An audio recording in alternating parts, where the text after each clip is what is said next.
Good morning, everyone. It's Nico with another ThoughtLoad Thursday.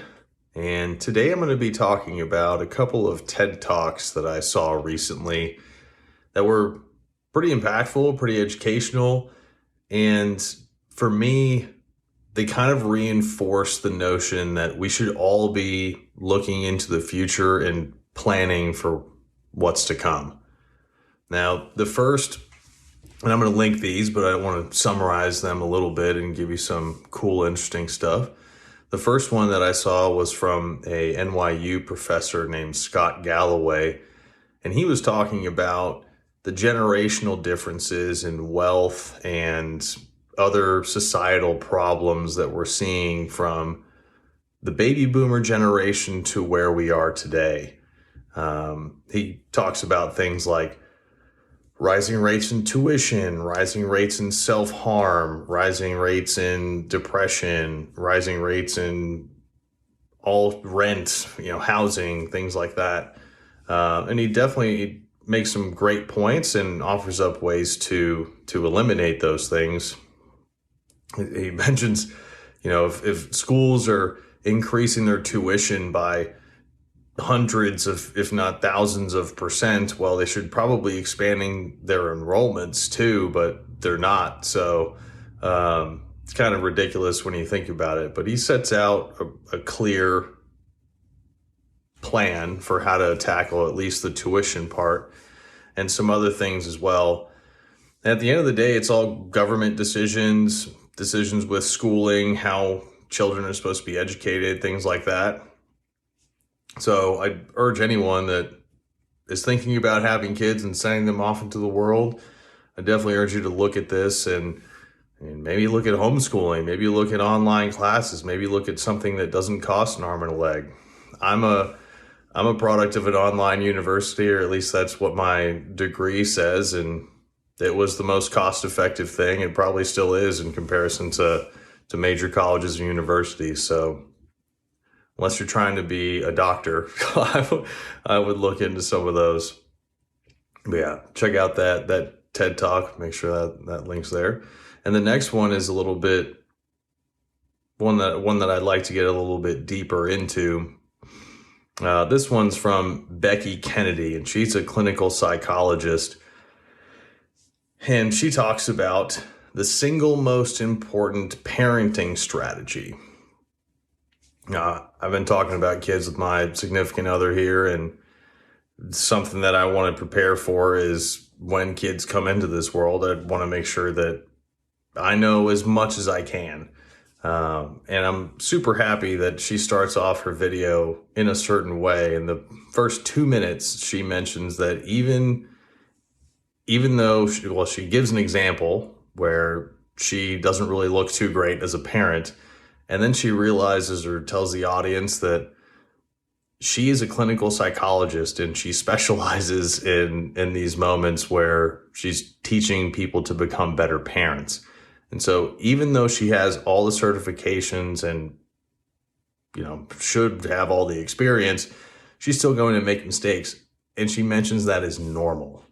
It's normal. There's no such thing as a perfect parent. And happy she says that. Because I hope that when people see this, they realize that making those connections with your children, getting over some of those difficult moments is simple. It just takes some time to get our mind straight, put ourselves in the right state, and just remember to connect with them. So the example that she gives is, it's a Sunday night. She just gets done cooking dinner. She's on edge because she's thinking about the work week and all the leftover items on the to-do list that she wasn't able to accomplish. And her kid comes into the room, looks at what she's cooked, and is like, "Chicken again? It's disgusting," or something like that. I'm sure parents probably have heard some similar responses. And she mentions that she snaps. What's wrong with you? Why can't you be grateful for anything? I do everything for you, blah, blah, blah, blah, blah. And the kid returns with, "I hate you," and storms off, right? Again, those moments are going to happen for everyone. The key is how to fix them. And what she suggests is repairing, not simply apologizing. And I'll leave the finite details to her, but I do want to finish this example with showing the difference between repairing and apologizing. Apologizing would simply be, hey, I'm sorry I yelled at you, come back in for dinner. That's not really doing anything to the situation. Yes, you're acknowledging that you said something wrong, but it's not really doing anything for the situation. Whereas repairing would look something like this, where you say, I'm sorry I yelled at you. I should not have done that. I'd like you to at least try the things that we make, or something along those lines. And maybe choose your words differently whenever you come in and see something you don't like. Maybe ask questions. So right there, and I probably did a terrible job at that, but the idea with repairing is that you're using the moment to reconnect with the person. And the idea that she talks about is, if we don't, as parents, if we don't take the time to do that, the child may think that they're the problem, that they cannot be loved, that they're not worthy of love, that their parents hate them, all that stuff. And if we don't repair those moments and those thoughts, our children may take those thoughts into adulthood. And she mentions that could be one of the reasons why we're seeing so many issues with anxiety and depression today. It's because maybe a lot of parents just weren't repairing some of those moments. So I'll link both of these TED Talks because they are well worth it. They're only 18 and 14 minutes long, respectively. So if you can listen to this, then, I definitely urge you to listen to those as well.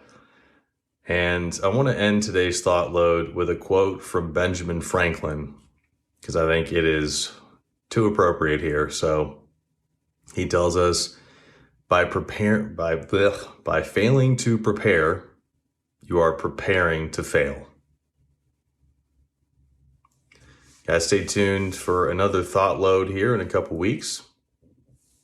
And as always, begin the duel, win the day.